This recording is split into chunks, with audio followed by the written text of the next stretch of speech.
Method नहीं है teaching का, सिंगल मेथड जो कि सबको सूट करे। हर बच्चे के लिए, हर व्यक्ति के लिए एक ही मेथड नहीं हो सकता। क्यों? क्योंकि हम जानते हैं कि लोगों में इंडिविजुअल डिफरेंस है, व्यक्तिगत भिन्नता है, विभिन्नता है। हर व्यक्ति दूसरे से अलग है।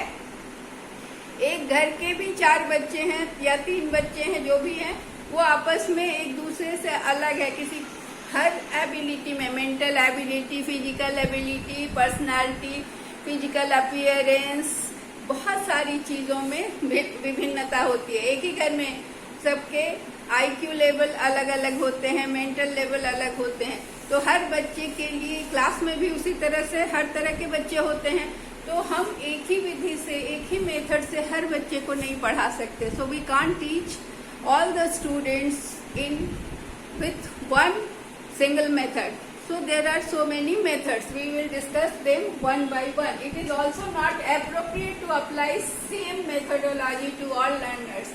यही बात मैंने अभी बताया कि सभी लर्नर्स जितने भी हैं, सबको एक ही मेथड से पढ़ाना संभव नहीं है, क्योंकि हर बच्चे की कैपेसिटी अलग अलग होती है, लर्निंग कैपेसिटी अलग होती है, अंडरस्टैंडिंग कैपेसिटी अलग होती है।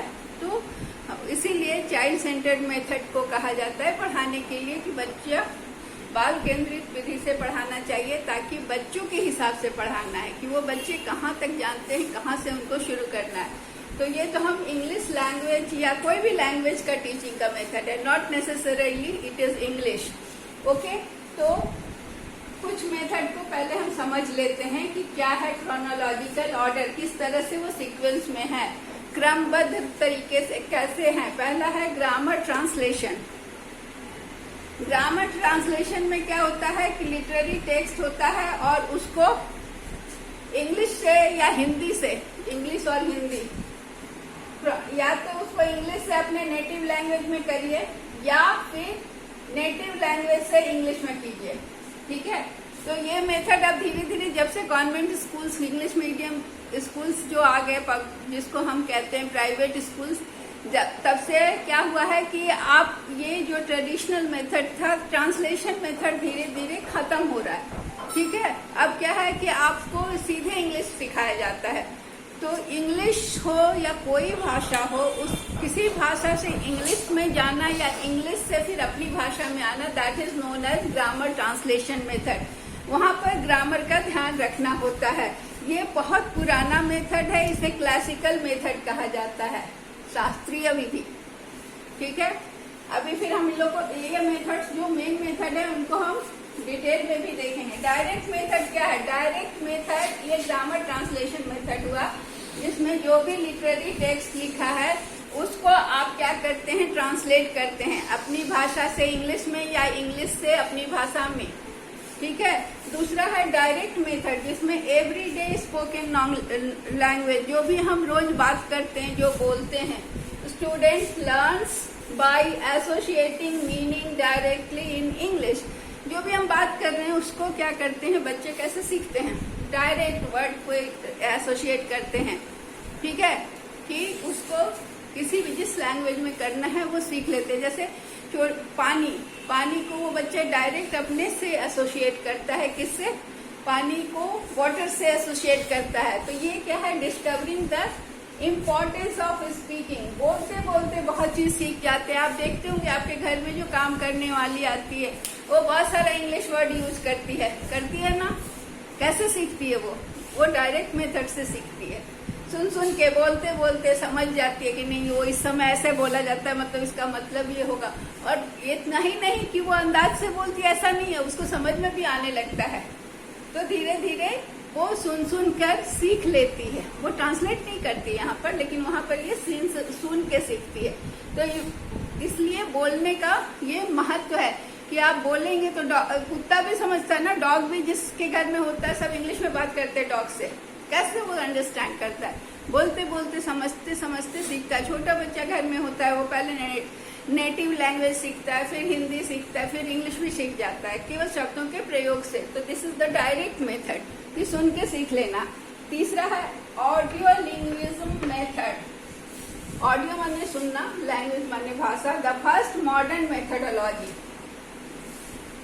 ये पहला मॉडर्न मेथड मेथोडोलॉजी है किसका, सेंटेंस एंड साउंड पैटर्न्स का, listening and speaking drills and pattern practice only in English. ये केवल इंग्लिश भाषा के लिए है। इसमें क्या है, सुनिए फिर बोलिए, ठीक है, फिर प्रैक्टिस कीजिए फिर बोलिए, मतलब सुनिए बोलिए, इस तरह से आप इंग्लिश सीख जाते हैं। तो इसमें क्या है, ऑडियो लिंग्विज्म, मतलब सुनकर किसी भाषा को सीखना। केवल इंग्लिश के लिए ही नहीं है, आप कोई भी विदेशी भाषा को इस तरह से सीख सकते हैं, सुनते सुनते सुनते। क्या मैं अंदर आ सकता हूँ इसका फ्रेंच में क्या होगा, अब 4 बार सुनेंगे आपको आ जाएगा याद। So that process is known as audio lingualism method. English तो हमारे लिए अभी आसान है, इसलिए हम कोई दूसरी भाषा का भी सेंटेंस को सुनकर प्रैक्टिस करके सीख सकते हैं। फिर है कॉग्निटिव कोड अप्रोच, ठीक है। इसमें क्या है, ग्रामर का rules, English grammar rules are deduced then understood in the context. अब क्या है कि इसमें ग्रामर का रूल आपको सिखाया नहीं जा रहा है, आप सेंटेंस को देख रहे हैं, ठीक है। इंग्लिश ग्रामर का rules are deduced then understood. अब बार बार आप देख रहे हैं, ही इज गोइंग, ही के साथ इज हो रहा है, दे के साथ आर हो रहा है, वी से आर हो रहा है, यू आर हो रहा है। तो ये क्या है, ये आपको नहीं भी सिखाया जाएगा तो आप बार बार देखते देखते इंग्लिश का ग्रामर रूल्स को समझकर आप इस तरह की चीज को समझ पाएंगे कि किस समय किस संदर्भ में किस वर्ड के साथ कौन सा वर्ब यूज होगा, कौन सा एडवर्ब किस तरह से यूज होगा। तो ये देखकर सुनकर डिड्यूस आप खुद से करने लगते हैं, ठीक है। अब अगला है ह्यूमनिस्टिक अप्रोच। ये 4 अप्रोच था कॉग्निटिव। अब ह्यूमनिस्टिक अप्रोच में क्या है, पहला है साइलेंट वे। साइलेंट वे में क्या है कि स्टूडेंट आपस में जब बात करते हैं, इंटरेक्ट करते हैं, और टीचर वहां पे साइलेंट ऑब्जर्वर होता है, टीचर कुछ नहीं बोलता है, बच्चों को छोड़ देता है कि वो आपस में इंटरेक्ट करें, और साइलेंटली टीचर उनको अलाउ करता है और देखता है कि कैसे इंग्लिश वर्क कर रहा है। अब बच्चों को कह दिया गया कि नहीं इंग्लिश में ही बोलना है, हिंदी में नहीं बोलना है, और teacher is observer there only, वो ऑब्जर्व कर रहा है कि बच्चे किस तरह से बोल रहे हैं, किस तरह से सीख रहे हैं। तो उसी में किसी बच्चे को ज्यादा आता है तो वो दूसरे को टोकेगा अगर गलत बोलेगा तो ये this is the silent way of teaching और लर्निंग इंग्लिश। फिर है सजेस्टोपीडिया।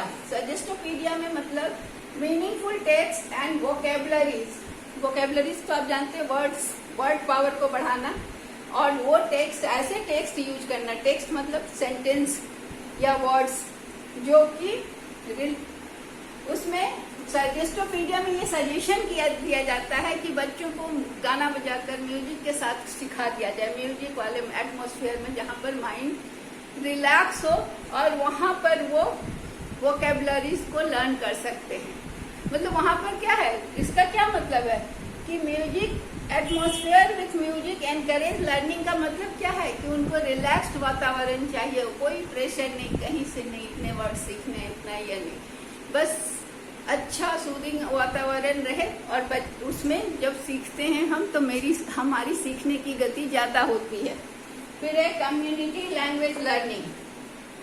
कम्युनिटी लैंग्वेज का लर्निंग क्या है, जब आप बाहर निकलते हो, घर से बाहर निकले, अपने अगर फ्लैट में रहते हो तो फ्लैट के ही लोगों से मिले, फिर आगे मोहल्ले में लोग से मिले, बाजार गए, दुकान वाले, तो इससे आपका कम्युनिटी से जब आप इंटरेक्ट करते हो, कम्युनिटी क्या है, सराउंडिंग, आपके चारों ओर जो लोग हैं, जो दुकानें हैं, जो माहौल है, जो बाजार है, सब, तो वहाँ जब निकलते हैं और स्कूल में जब बाहर निकलते हैं तो आपका कम्युनिटी क्या है, बच्चे, स्टूडेंट, तो उनसे जब आप बात करते हो, जब इंटरेक्ट करते हो, तब ये ह्यूमनिस्टिक अप्रोच है ना कि आप अपने आप एक दूसरे से बात करके सीखते हो। वहाँ पर टीचर सर पे नहीं होता, आप खुद ब खुद सीखते हो, गलत बोलते हो, कोई टोकता है आप सुधारते हो, या आपको रियलाइज होता है कि वो मैंने गलत बोल दिया, आप खुद से भी सुधारते हो। तो this is the community language learning. अगला है कॉम्प्रीहेंशन अप्रोच। कॉम्प्रीहेंशन अप्रोच में क्या है कि कॉम्प्रीहेंशन को सुनना और सुनकर सीखना।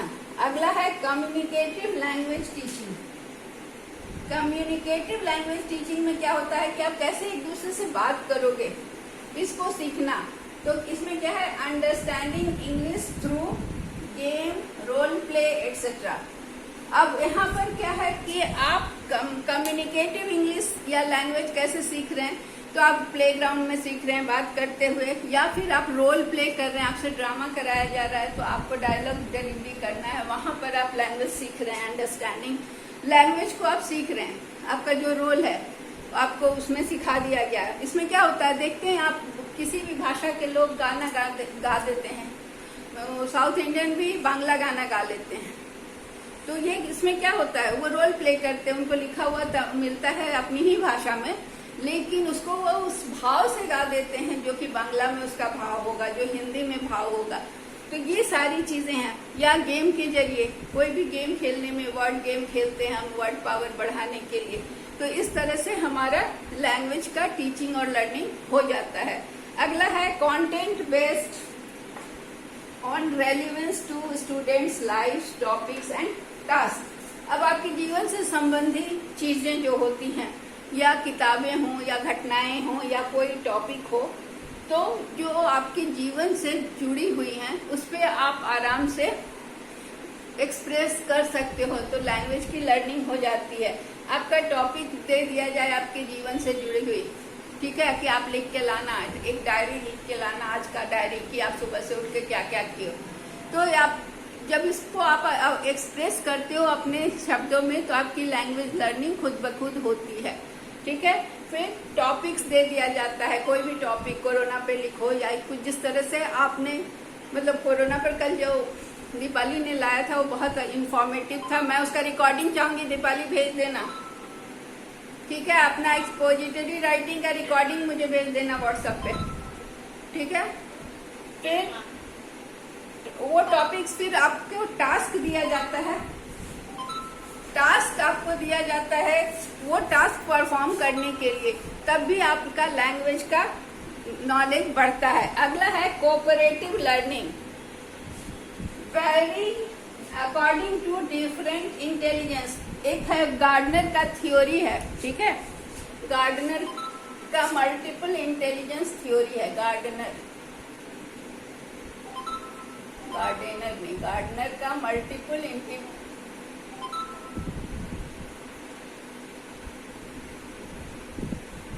ये आप पढ़ेंगे आगे।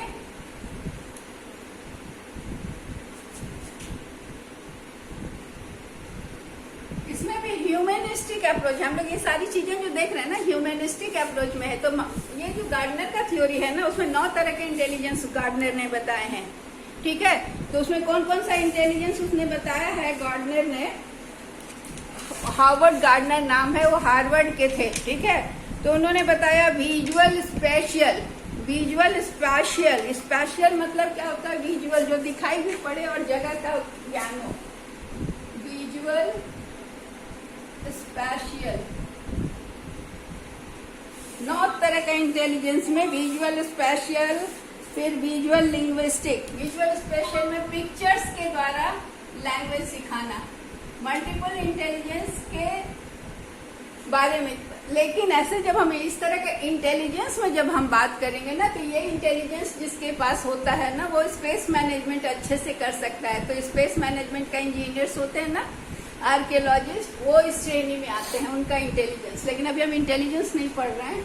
मतलब यहाँ है कि लैंग्वेज की लर्निंग हम विजुअल स्पेशियल इंटेलिजेंस के द्वारा, जिनमें ये इंटेलिजेंस है, उनको पिक्चर के जरिए हम लैंग्वेज का ज्ञान दे सकते हैं, ठीक है। दूसरा है विजुअल लिंग्विस्टिक, विजुअल लिंग्विस्टिक। इस तरह का इंटेलिजेंस जिसमें होता है ना विजुअल लिंग्विस्टिक, जिसमें उनको वर्ड्स की समझ बहुत आती है, होती है, वर्ड पावर ज्यादा होता है, वर्ड्स को वो बहुत जल्दी समझ पाते हैं, यूज कर पाते हैं। तो यहाँ पर वो इंटेलिजेंस जहाँ पर आएगा वहाँ वो उनका इंटेलिजेंस की बात अभी हम नहीं कर रहे हैं। अभी हम बात कर रहे हैं कि जिनका वर्ड्स पावर अच्छा होता है वो लैंग्वेज को सीखने में उनको आसानी होती है। फिर म्यूजिकल रिदमिक, ये सब इंटेलिजेंस होता है, किसी हर व्यक्ति में अलग अलग होता है। किसी में म्यूजिक का रिदम ज्यादा होता है। ये ऐसे इंटेलिजेंस लोग जो होते हैं वो म्यूजिक के रिदम को पकड़ पाते हैं कि गाना में कहाँ पर ताल टूटा, कहाँ पर ताल छूटा, कहाँ आरोह है, कहाँ अवरोह है, ये सारी चीजों का ज्ञान बहुत होता है। तो जिनमें ये इंटेलिजेंस होता है, उनका लर्निंग म्यूजिक के थ्रू लैंग्वेज की लर्निंग हो सकती है। जैसा कि हमने बताया कि दूसरे स्टेट के लोग दूसरे स्टेट के गाना को गा लेते हैं, जो सिंगर लोग होते हैं, और वो फीलिंग ला देते हैं क्योंकि उनको म्यूजिकल रिदमिक इंटेलिजेंस उनमें होता है, तो वो इस तरह का लैंग्वेज को लर्न कर पाते हैं। अगला है लॉजिकल मैथमेटिकल इंटेलिजेंस, जिसमें होता है उनका मैथ्स बहुत शार्प होता है इंटेलिजेंस के मामले में। और हम यहाँ लैंग्वेज लर्निंग में लॉजिकल मैथमेटिकल के हिसाब से क्या सीखते हैं कि मैथ्स के सिंबल्स का लर्निंग या मैथ्स का जो भी डेरिवेशन करना है, ये सारी चीजें भी इस इंटेलिजेंस वाले लोग आसानी से कर पाते हैं।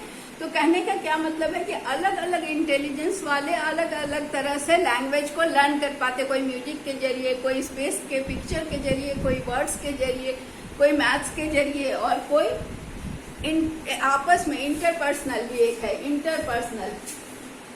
इंटरपर्सनल है और एक इंट्रापर्सनल, दो चीज है, लिख नहीं रही हूँ। इंटरपर्सनल में हुआ एक दूसरे से बातचीत कर कर लैंग्वेज का डेवलपमेंट। इंट्रापर्सनल है कि आप ज्यादा सोचते हैं अपने बारे में, ज्यादा अपने अंतर्मुखी लोग जो होते हैं, जो कविता लिखते हैं, जो काव्य की रचना करते हैं, लेखक होते हैं, वैसे लोग का इंटेलिजेंस जो होता है वो इंट्रापर्सनल होता है, खुद के अंदर निहित होता है। ऐसे लोग जब एक्सप्रेस करते हैं तो उनका लैंग्वेज का एक्सप्रेशन बिल्कुल मौलिक होता है, बिल्कुल नेचुरल होता है। फिर एक है बॉडी काइनेस्थेटिक इंटेलिजेंस, जिसमें होता है वो बॉडी के मूवमेंट को बहुत अच्छे से कंट्रोल करते हैं, जैसे डांसर्स, एथलीट्स, जिम्नास्ट, ये लोग बॉडी के मूवमेंट में अपना इंटेलिजेंस दिखाते हैं। लेकिन इसके जरिए वो लैंग्वेज भी लर्न करते हैं। कैसे? वो जो डांसर होते हैं, जो तरह तरह के भाव जो लैंग्वेज से एक्सप्रेस होगा, वो कैसे एक्सप्रेस कर देते हैं? अपने डांस के पोज से, अपने डांस के एक्सप्रेशन से।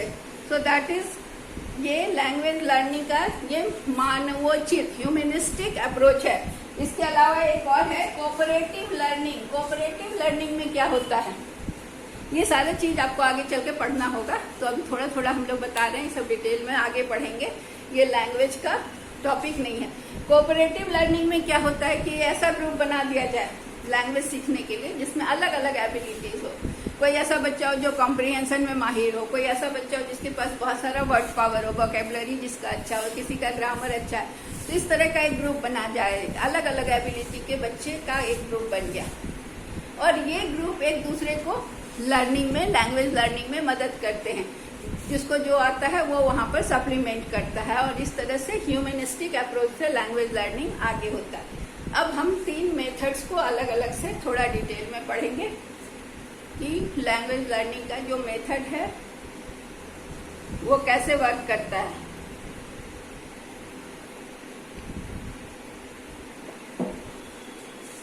तो ये 3 मेथड है। 3 methods dominate the language teaching, sorry learning बार बार बोलने से कंफ्यूजन होगा। ये मेथड जो है वो टीचिंग का है, टीचर के लिए है, और टीचर किस तरह से अप्रोच करके, कौन कौन सा अप्रोच अपना के बच्चों को लैंग्वेज सीखने में मदद करता है। तो उसमें कोऑपरेटिव लर्निंग हुआ, जिसमें अलग अलग एबिलिटी के बच्चों को एक जगह कंबाइन किया, और अलग अलग एबिलिटी के बच्चे एक दूसरे को हेल्प करके लैंग्वेज सीखने में मदद किए। ये टीचर का अरेंजमेंट हुआ। फिर मल्टीपल इंटेलिजेंस में जो अलग अलग इंटेलिजेंस वाले बच्चे हैं उनसे भी लैंग्वेज को सिखाया उनके भाषा में। डांसर को डांसर की भाषा में, मैथमेटिशियन को मैथमेटिक्स की भाषा में, जिसके पास ये विजुअल स्पेशल जो पिक्चर को देख के समझ सकता है उसको पिक्चर से, जो वर्ड से समझ सकता है उसको वर्ड से टीचर सिखाते हैं। ठीक है, तो ये सारा हुआ टीचिंग मेथड। अब 3 मेथड इम्पॉर्टेंट है जिसको हम एक एक करके देखेंगे टीचर कैसे पढ़ाता है। पहला है डायरेक्ट मेथड। डायरेक्ट मेथड में इसको कहते हैं ओरल या नेचुरल मेथड। इसमें क्या होता है कि टीचर इसमें क्या करता है, स्टूडेंट को इन्वॉल्व करता है, किसमें? बोलने में भी और लिखने में, सुनने में। नया ज्ञान सुनकर और बोलकर सीखना, जो कि उसके रियलिस्टिक लाइफ में एवरीडे चल रहा है। जो एवरीडे सिचुएशन में जितने वर्ड्स और जितनी घटनाएं या जितना, ये नेचुरल मेथड है, इसमें कोई स्पेशल मेहनत करने की जरूरत नहीं है। प्राकृतिक रूप से बच्चे सीखते चले जाते हैं। ठीक है, तो ये तरह तरह के सिचुएशंस में आते हैं और वो लैंग्वेज सीख लेते हैं। उसकी सिचुएशन में कैसे एक्सप्रेस करना है, सुख में, दुख में, आश्चर्य में, घबराहट में, ये सारी तरह की चीजें ये सीखते हैं।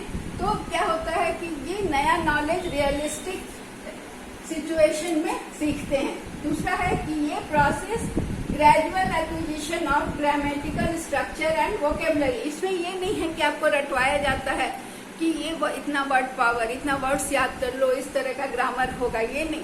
आप रोज रोज की सिचुएशन में देखते हैं और नया नया अनुभव होता है और आपका वर्ड पावर और आपका लैंग्वेज का लर्निंग बढ़ता चला जाता है। मतलब बिना विशेष प्रयत्न के, बिना स्पेशल एफर्ट किए, the learner is encourage to think in the target language rather than translate. अब क्या होता है कि हम लोग जब हिंदी मीडियम वाले स्टूडेंट होते हैं, जब इंग्लिश बोलना चाहते हैं, तो क्या करते हैं हम लोग पहले उसको ट्रांसलेट करते हैं माइंड में, तब उस पर बोलते हैं। तो ये कहता है कि नहीं, ये डायरेक्ट मेथड बोलता है कि डोंट ट्रांसलेट, जस्ट थिंक। आप सोचना शुरू करो इंग्लिश में, then English will come automatically, या वॉट एवर लैंग्वेज, जिस लैंग्वेज में आपको बोलना है उस लैंग्वेज में अगर आपको थोड़ा अवेयरनेस या थोड़ा नॉलेज है तो आप उसको उसी लैंग्वेज में सोचना शुरू करो। If you start thinking in that language will start emerging from you automatically. ठीक है, तो ये ट्रांसलेशन मेथड को अब क्या है, अभी के समय में कोई भी स्कूल नहीं इसको बढ़ावा देता है। सो दे से कि direct they start writing English directly, और वो बोलते हैं कि think in English then you will write and speak automatically. Learner hears and uses the language before seeing it written.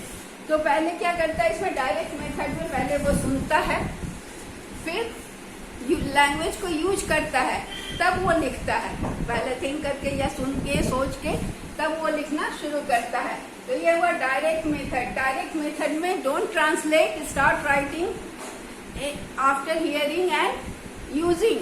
So this method suggest to think in English, मतलब English में सोचो और लिखो, या कोई भी फॉरेन लैंग्वेज या कोई भी दूसरा लैंग्वेज जिसमें सीखना है आपको, उसमें आप सोचिए, सुनिए और यूज कीजिए, तब लिखना शुरू कीजिए। दूसरा है द ग्रामर ट्रांसलेशन मेथड। इसमें क्या है, ये ट्रेडिशनल मेथड ऑफ टीचिंग जो था, लैटिन और ग्रीक को सिखाने का जो ट्रेडिशनल मेथड था, वहां से शुरू हुआ ये। ठीक है, तो इसमें क्या होता है कि ये इसमें जो भी रिटन लैंग्वेज है, जो भी लिखा हुआ है, लिखी हुई भाषा है, कोई भी भाषा हो, using translation exercises, reading comprehension and written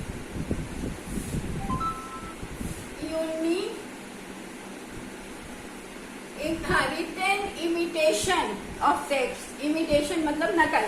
तो ये क्या है कि ये जो मेथड है, ग्रामर ट्रांसलेशन मेथड है, ये किस पर आधारित है, ये जो लिखा हुआ लैंग्वेज है उसको पहले एनालाइज करो, कोई बुक पढ़ो, उसको एनालाइज करो, ट्रांसलेशन करो हिंदी से इंग्लिश, इंग्लिश से हिंदी, या जिस भाषा से, नेटिव भाषा से आप जिस भी फॉरेन लैंग्वेज या हिंदी में सीखना चाहते हो या तेलुगु में, तो आपको क्या करना है, ट्रांसलेट करना है।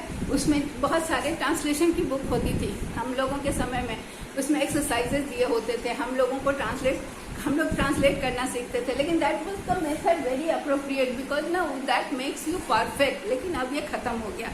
अब के जो ये प्राइवेट स्कूल्स हैं वो सीधे पढ़ाते हैं, तो वो डायरेक्ट मेथड है। लेकिन ग्रामर ट्रांसलेशन मेथड में आपको ट्रांसलेशन करना होता था, फिर कॉम्प्रीहेंशन पढ़ने से आपका बहुत ही ज्यादा लैंग्वेज का कमांड बढ़ता है, क्योंकि जो भी पैसेज दिया होता है उसमें से आपको खूब ध्यान से पढ़ना होता है, उसको समझना पड़ता है, तभी उसमें से आप आंसर लिख सकते हो। प्रेसी राइटिंग, कोई बड़ा सा पैसेज दिया है उसको प्रेसाइज करना, ये सारी चीज, किसको छांटना है, किसको रखना है, ये सारी चीजें आप जब भी ग्रामर को समझोगे, जब भी तो तब आप कर पाओगे। तो जब कॉम्प्रिहेंशन को आप पढ़ेंगे तब आप सीखेंगे। और टेक्स्ट का रिटन, और ये जब लैटिन और ग्रीक भाषा को सिखाया जाता था उसमें भी यही तरीका अपनाया जाता था कि नेटिव भाषा को अगर हम लैटिन और ग्रीक में वो लोग चाहते थे तो ट्रांसलेशन मेथड से सिखाते थे, ग्रामर ट्रांसलेशन मेथड से।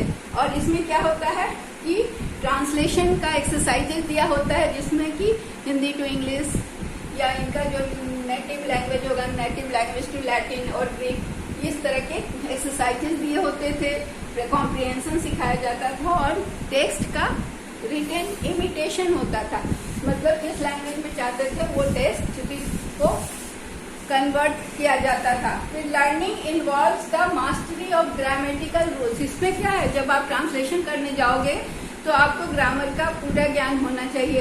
अगर आप ग्रामर का रूल्स नहीं जानोगे तो क्या होगा, गलतियां होंगी।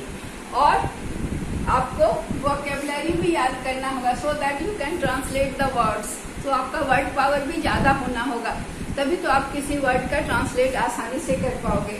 फिर तीसरा है the audio lingual method. Audio lingual method में क्या होता है, सुनो और देखो, सेल्फ टीचिंग मेथड है, also known as aural oral method. इसको कहते हैं हम self teaching, aural aural oral. क्या है ऑरल ओरल? ऑरल मतलब क्या होता है कि सुनकर, ऑरल मतलब hearing, aural means hearing, and oral मतलब बोलकर। ऑरल कहाँ गया, aural is hearing, aural means hearing, यहाँ लिख रहे हैं यूजिंग ईयर, ठीक है, कानों का प्रयोग करके ऑरल हो गया।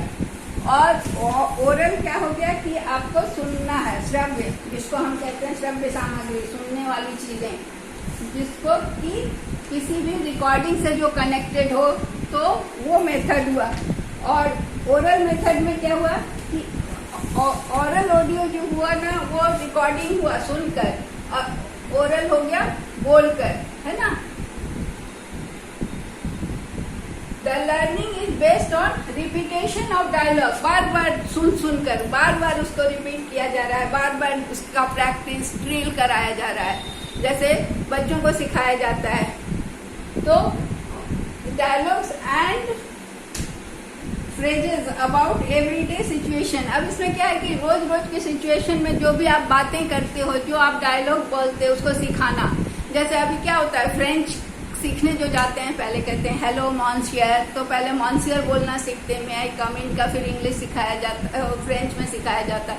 तो कुछ जो जनरल टर्म्स होते हैं, जो रोजमर्रा की बातें होती है, उसको रटाया जाता है, ठीक है, उसकी प्रैक्टिस कराई जाती है। जो डायलॉग्स, जो फ्रेजेस को रोज बोलना है, उसका प्रैक्टिस कराया जाता है। ये लर्निंग कैसे होता है, बार बार उसको रिपीट करा के। उसको कैसे रिपीट कराया जाता है, बार बार सुनिए, बार बार बोलिए, सुनकर बोल कर सीखना। ऑरल ओरल मेथड, सुनना और बोलना, ठीक है। फ्रेजेस आर रिपीटेड, जो भी फ्रेज है उनको रिपीट किया जाता है। इमिटेटेड, फिर उनका नकल, जैसे बोला जा रहा है वैसे ही बोलना है, इमिटेशन करना है, जैसे उच्चारण हो रहा है, जैसे प्रोनाउंसिएशन है वैसे उच्चारण करके फिर उसको बार बार बोलना, ड्रिल करना। ड्रिल मतलब क्या होता है, एक ही चीज को बार बार करना है। स्कूल कॉलेज में एक्सरसाइजेज जो होते थे वो कहते हैं ना ड्रिल की प्रैक्टिस करो। So drill is itself a practice, okay. So make the response automatic.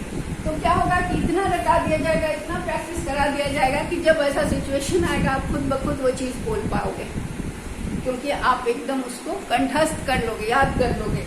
फिर reading and writing are both reinforcement of what the learner practices।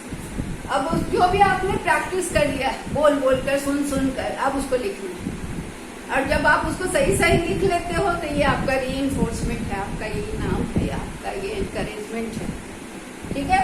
तो ये हो गया आपका तीसरा मेथड। तो ये 3 मेथड इम्पोर्टेंट हैं जो कि आपको लैंग्वेज टीचिंग मेथड में टीचर्स यूज करते हैं, और ये सारे अप्रोचेज हैं इस तरह से, वो ह्यूमनिस्टिक और कॉग्निटिव अप्रोच है। अब उसके बाद हम थोड़ा और देखें कि डायरेक्ट, ये DM लिखा है मैंने, डायरेक्ट मेथड, ये क्या इसका यूज है, ये क्या इसके फायदे हैं। तो ये स्टूडेंट को एबिलिटी देता है to communicate quickly. Direct method में क्या है कि बच्चे तुरंत सीख जाते हैं बोलना, ठीक है, और एक दूसरे से बात करने लगते हैं। ये कम्युनिकेशन के लिए डायरेक्ट मेथड में देखोगे आप इंग्लिश मीडियम के स्कूल के बच्चे, छोटे छोटे बच्चे भी आपस में जल्दी जल्दी इंग्लिश में बात करते हैं। तो ये डायरेक्ट मेथड का प्रभाव है। Provides widest range of capability to understand what other people say. और इससे क्या होता है कि ये जो प्रैक्टिस होती है डायरेक्ट मेथड की, इसमें बच्चे आसानी से सीख लेते हैं और ये समझ भी पाते हैं कि अगला क्या कर रहा है। दूसरा है ग्रामर ट्रांसलेशन मेथड। ये क्या करता है कि ये बहुत सारा टाइम लगता है इसको सीखने में, ठीक है। इस लैंग्वेज को समझने के लिए grammar translation method time taking है, डायरेक्ट मेथड क्विक है। इसमें क्या होता है कि ग्रामर का रूल समझना पड़ता है, फिर उसको ट्रांसलेट करना पड़ता है, वर्ड पावर बढ़ाना होता है, वोकेबलरी सीखना होता है। तो structure, grammar and vocabulary are emphasised throughout. इसमें क्या है, सेंटेंस का स्ट्रक्चर कैसे होगा, है ना। राम गुड इज नहीं बोलेगा ना, राम गुड इज बॉय, ऐसे नहीं ना। तो ये स्ट्रक्चर भी सीखना पड़ता है ग्रामर ट्रांसलेशन मेथड में कि Ram is a good boy होगा, तो ये सारी चीजें सीखना, उसका ग्रामर सीखना, इज होगा कि आर होगा। तो ये फिर वोकेबलरी, वर्ड पावर, ये सारा चीज पर इसमें जोर दिया जाता है पूरे लर्निंग में। तो ये टाइम टेकिंग है और ये थोड़ा मतलब कठिनाई वाला है। This is method of choice when goal is to achieve high level of learning. ये कब सिखाया जाता है, ये आपका चॉइस है कि आप ग्रामर सीखो जब आपकी लर्निंग हाई लेवल की हो। जो किसी लैंग्वेज में आगे पढ़ाई करना चाहता है, उसमें किसी लैंग्वेज पे ज़्यादा जोर देना पड़ता है, लैंग्वेज में ज़्यादा इंटरेस्ट होता है, वैसे लोग इस मेथड को ज़्यादा ध्यान देते हैं ताकि उनको हाई लेवल ऑफ लर्निंग वो अचीव कर सकें। फिर क्या है, ऑडियो लिंगुअल। ऑडियो लिंगुअल बताता है, क्या अलाउ करता है लर्नर को जल्दी बातचीत करना, कम्युनिकेशन को क्विकली करा देता है आपस में बातचीत, बट क्या है लिमिटेड रेंज में। जैसे आपने फ्रेंच सीख लिया, कुछ सेंटेंसेस सीख लिया जो कि आप मिलें तो लोगों से बात कर सकें, तो ये क्या है आपको सिखा दिया उतना प्रैक्टिस सुना के और प्रैक्टिस करा के, लेकिन इसका रेंज क्या है लिमिटेड। उससे ज़्यादा अगर कोई पूछ ले तो फिर उसका बहुत सारा जोक्स आता रहता है, आप देखेंगे कि क्या बोल रहा है और क्या जवाब मिलता है। तो ये क्या है कि लिमिटेड रेंज में सिखाता है और रिपीटेशन जो है ना, इसमें बहुत रिपीटेशन अलाउ करता है, आप बार बार सुन कर सीखिए। तो ये मेथड कब यूजफुल है, जब ये आप सुन के कब सीखेंगे, ये बिना टीचर के भी सीख सकते हैं। जब टीचर अवेलेबल नहीं हो, लाइव ट्रेनर नहीं हो जो कि आपको बोल के सिखाए, तो आप सुन के और YouTube से आप ये चीजें प्रैक्टिस करके सीख सकते हो। जैसे लोग गिटार सीख लेते हैं बिना टीचर के, तो वो क्या होता है, उस तरह का चीज हुआ ये audio lingual method. So that's all about language teaching method. ठीक है, आज का क्लास हो गया, बस आज इतना ही। फिर अगले क्लास में इसके बाद वाला पोर्शन को हम देखेंगे। So that's all, thank you.